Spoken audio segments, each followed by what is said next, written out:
Hey, just want to say thank you very much for joining us today. We're going to be tasting our CPR 7. So we're really excited about this one. It was a fun wine to put together. Tried to make it brighten up the fruit just a tiny bit in it. And I was looking to try to get a little more elegance, put a little more elegance into the wine this year. So with that, those are some of the things that that we achieve through our blending. And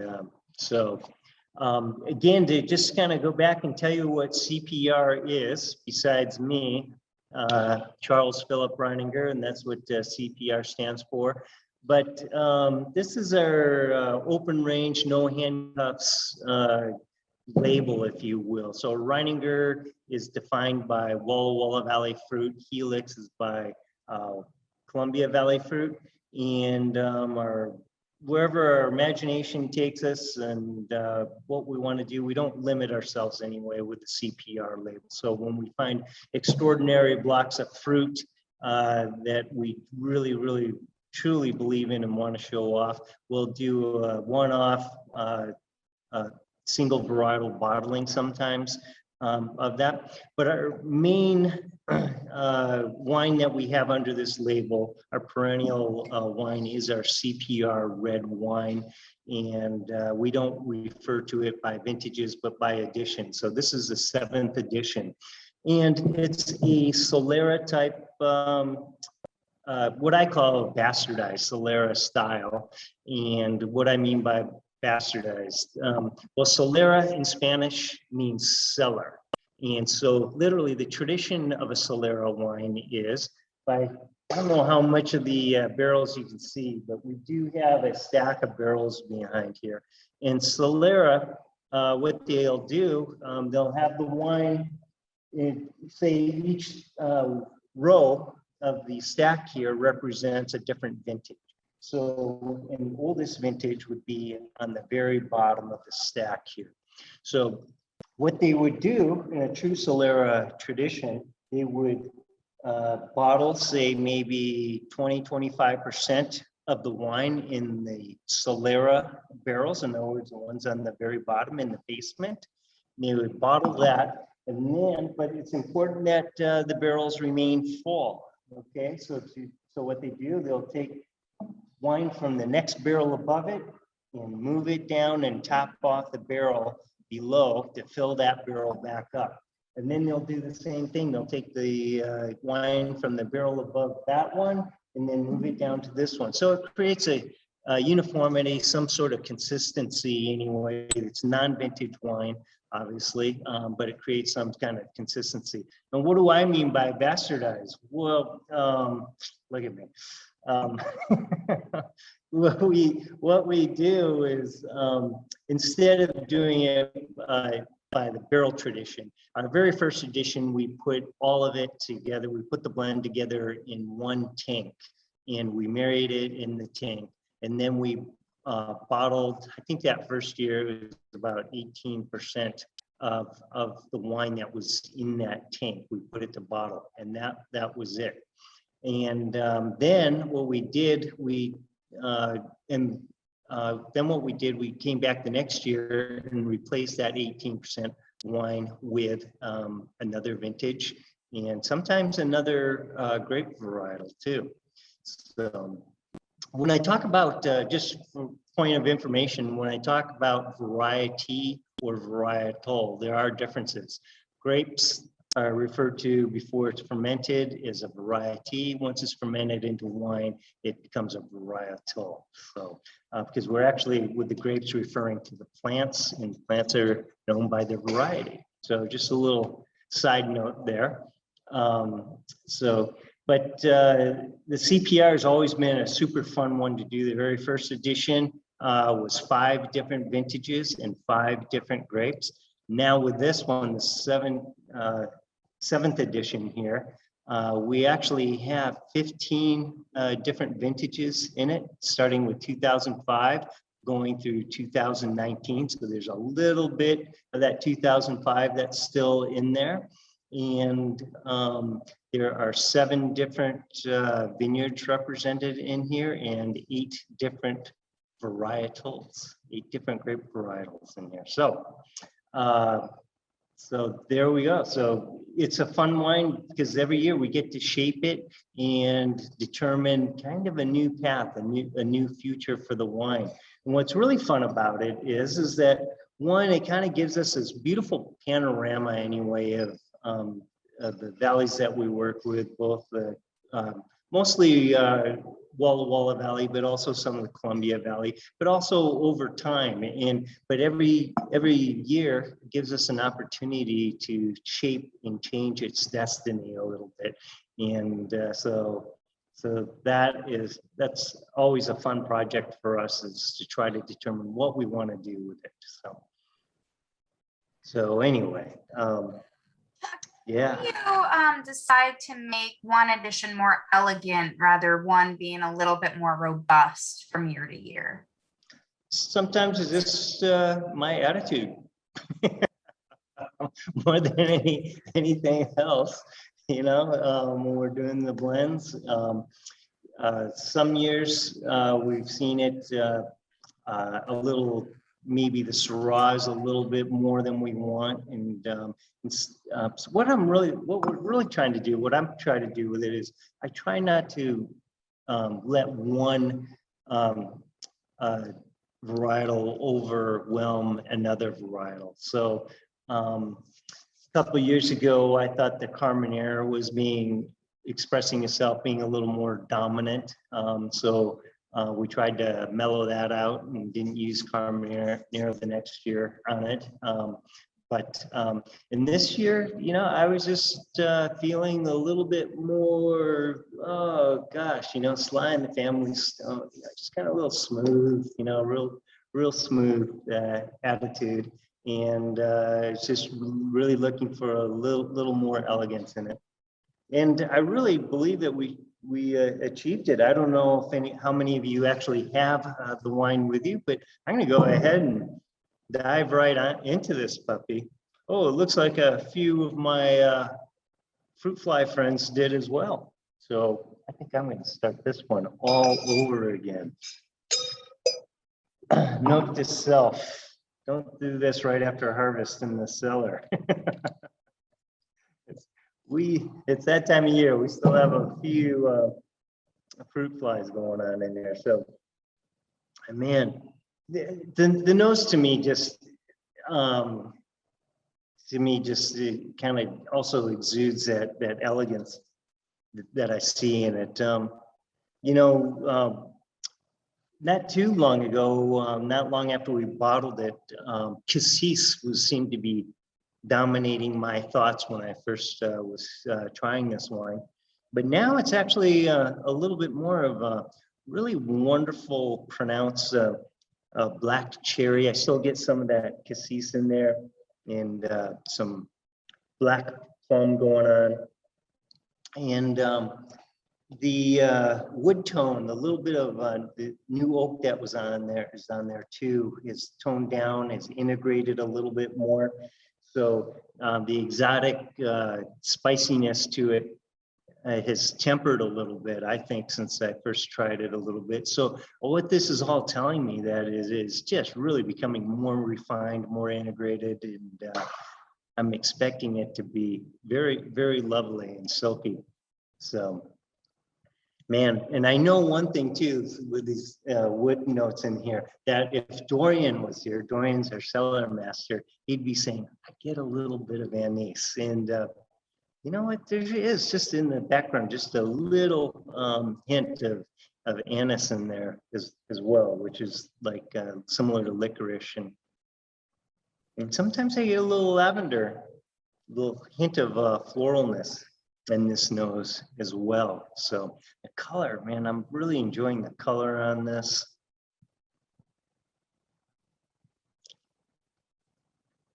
Man, that nose is telling me everything.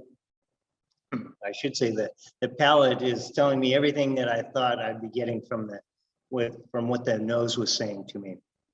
that silkiness is there. The integration, the wine is more integrated now than it was.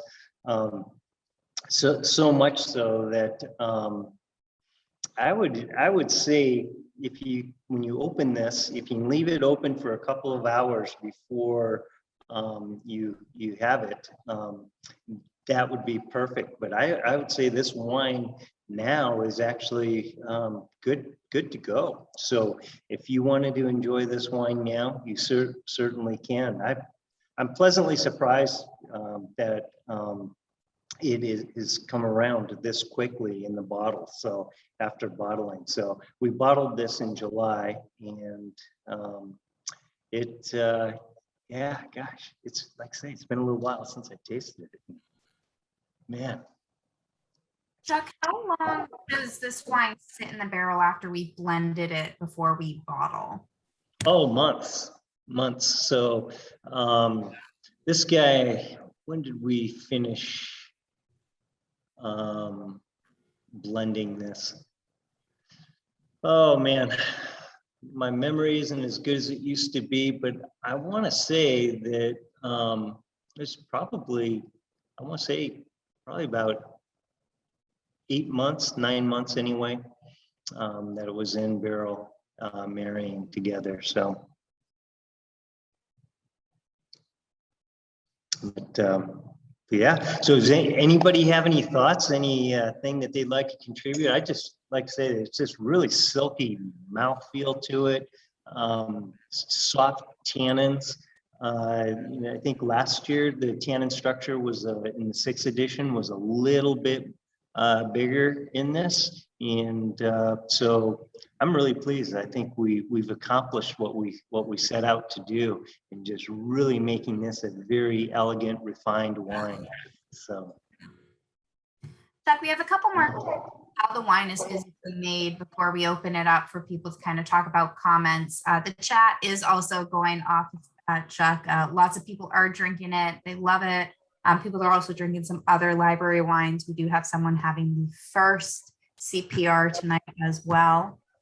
But about the blend, do we put the wine in the tank and then we'll blend it and then we put it back in the barrel? Or can you just talk about how? Yeah, sure. Well, first of all, we go through blending trials, and that usually takes quite a while to do. It might, sometimes it can take a couple of days, sometimes it can take a couple of weeks to do. This guy actually took probably about 2 or 3 weeks for us to finally settle on this blend. And so what we'll do, if we'll want the wine to marry together, we'll perhaps put it in the barrel, rack things off, put it tank, rack things off relatively soon before blending anyway, so that we know that the blend is homogeneous, what we're using. Because as wine sits in barrels, there will, after a while, there will be barrel differentiation between the wines here, or between the barrels. So we like to try to do the blending after we've racked the wine. In other words, we clean it up a little bit. When we rack it, we take all the clean wine out of the barrels, put it to tank, let it get blend together again, and then put it back to barrel, and then we'll let it marry again for a couple of weeks, and then we'll want to be tasting that wine, and so we don't have these barrel differences. And we start doing that, and we start playing around with different varietals, what we think we can put in to achieve our goal anyway, and mess around and play around with it. And sometimes some of our first choices work, and sometimes we have to go hunting through the barrel room to find the appropriate addition to the wines. And and we go through that process, and sometimes that takes days or even weeks. Sometimes our palates get a little tired during the process, so we'll put put things aside for a little bit and come back another day or two later. And then not only that, once we put a blend together that we think shows promise, not just a blend, but a couple of different blends that we think show promise, then we'll put a larger sample of those the potential blends together. So it's we'll probably like put them in like a 750, a regular wine bottle, and then we'll let that marry and integrate for a few days, maybe 4 or 5 days, and then we'll come back and try them. And sometimes too, what we'll do, sometimes bam, we'll go, oh yeah, that's it. And other times we'll try it and then even come back again the next day and try it. And so it's a process. It's not always the same process for every wine, but we just keep chipping away at it and work at it until we are satisfied. So, but that's what makes it fun. It's just a real great adventure, hunting through our cellar and finding the right wines to add with it. And then the other question is, can you talk a little bit about the Coop Bridge? I mean, since you did just talk about the blend, you kind of hunt through, do a lot of different blending trials. So new oak or used oak is probably all over the board. Yeah, so the Coop Bridge, right now it's 92% French oak that's on there, and 8% American. Off the top of my head, I could dive into my computer and go find out the percentage of new oak on there, but it gets really super complicated to calculate that. And for some reason on my notes right here, I neglected to write it down for tonight's meeting here. So Abby, I don't know, do you have it there in the notes as far as how much new oak is on there? Yes. You have it on your tasting notes? I have, let's see, 15% new oak. Okay. So like say, trying to track all those different vintages and what oak they've been in, and the weighted averages and everything else. Every year it gets bigger and bigger and takes a little bit more time. But I predominantly like French oak on here. The reason being is that the French oak that we use tighter grain, and so that means that the wine will cellar better and longer in a real nice super tight grain oak barrel. And that the reason being is because the tighter the grain, the slower the barrel will be imparting its gifts to the wine. And so because this wine is cellared for so long that we like to keep it primarily in French oak. So if we want to give it a little bit of blast of new oak anyway, the American oak, the grain is tends to be a little bit bigger in Quercus alba. That's the species of American oak. And so it will impart its flavor a little bit quicker. But that's why we use French oak, is because it is it's better for cellaring. So in fact, a lot of times with French oak, it will really kind of seem disjointed and all over the place for actually sometimes as much as like 18 months, a year and a half. And once it starts rounding the year and a half mark anyway, it really starts integrating and becoming all one anyway, and it's so disjointed. In fact, the very first, when I first started making wine, Bouchard Cooperages, anyway, Vincent Bouchard, he's the one that sold me on Vicard barrels. Absolutely love Vicard barrels, wonderful French cooperage. And but he sold me on them. I gave them a try, and gosh, he came to visit again, and I was tasting through them with him, and I said, I just kind of told him what I told you, and this is about a year later, and so he told me, he said, Chuck, if those barrels are absolutely your favorite barrel after a year and a half, I promise you, I'll buy them all back from you at the price you paid for them. And I said, okay. Well, sure enough, a year and a half later, bam, and he was right. They were my favorite barrel. And but it's just super high quality French wood.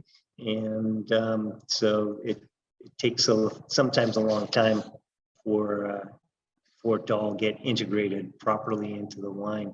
So that's why this wine, I primarily like the French oak on here. So yeah, you guys enjoying that wine? You guys have any other questions and thoughts or observations about it? I have one more question for you. Yeah. This was our first edition in a while that we've introduced a new vineyard, and that would be Stone Valley.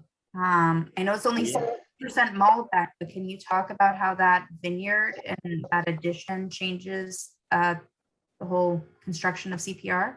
Yeah, sure. So Malbec, we've been looking for a while to increase our Malbec. We've been sourcing Malbec from Pepper Bridge Vineyard since we started making Malbec, which I think is probably about 2004, around there.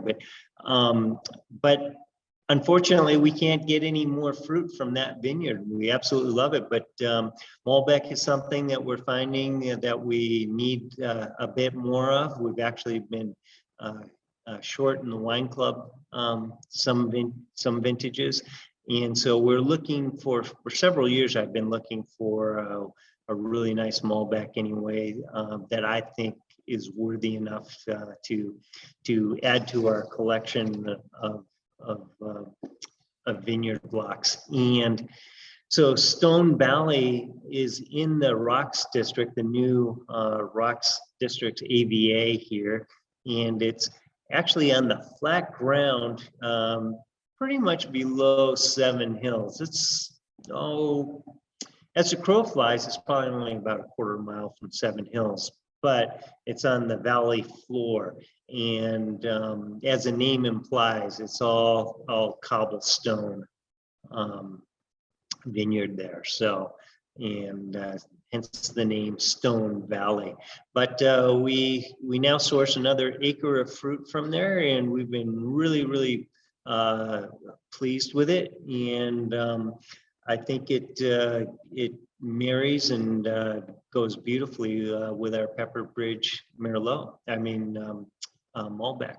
So it's really fun having this in our repertoire now. So we've had, I think this is our third year anyway with Stone Valley. So welcome to the family, Stone Valley. And so that wine, it's really nice. Like I mentioned earlier, we're trying to soften the wine a little bit. Malbec is not necessarily known for huge tannin structure, but has some really nice, oftentimes little blackberry plum type character to it. And so it was real nice addition to this wine.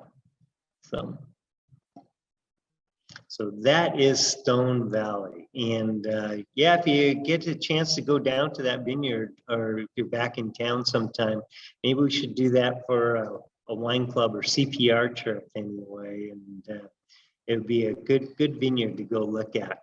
So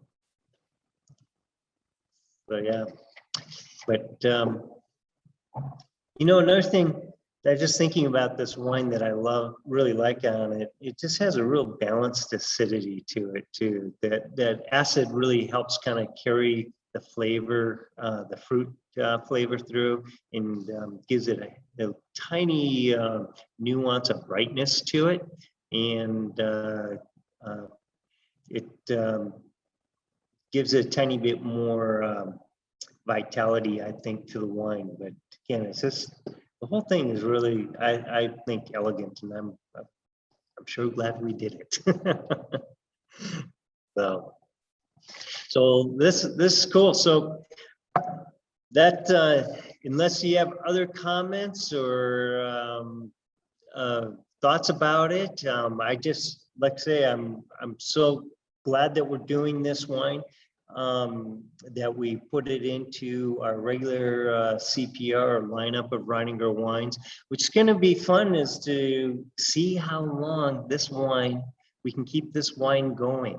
And the fun thing about it is it's got that, you know, age quality to it, that what I like to call that wisdom, but yet it also has that youthfulness that we add to it every single year. And again, this chance to shape and redirect its course to some degree, if we want to. So yeah, every year it's what I call a living project. So fun to see. Well, I hope all you guys had a good harvest like I did. It's actually, I want to say it was, we worked our butts off, but it was actually, I think, probably the easiest harvest we've ever had. At the beginning of harvest, we were really concerned that we were going to get a tsunami, that everything was going to ripen all at once. And it was looking that way. If we were to harvest just by bricks or by sugar levels, it would have been that way. But when we started looking into it and really examining the fruit and realizing that, no, we need to let these grapes, different varietals ripen up in their own way.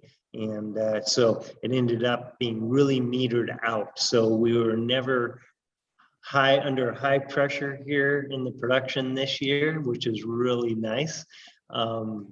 We didn't have any, in fact, our production area, we had the fewest amount of vineyard or fermenters on the floor at any one time than we've had ever since being here in the new winery. So it's kind of going back to levels when we were back at out at the airport. And so no late nights. I think the latest night we had here was 8 o'clock this year, and which is unusual in years past. Sometimes we've had a couple of all-nighters, and so it was really nice. We did have to come back every night at 9 o'clock to do punch downs, but usually that would only take us about a half hour to 45 minutes and then back home.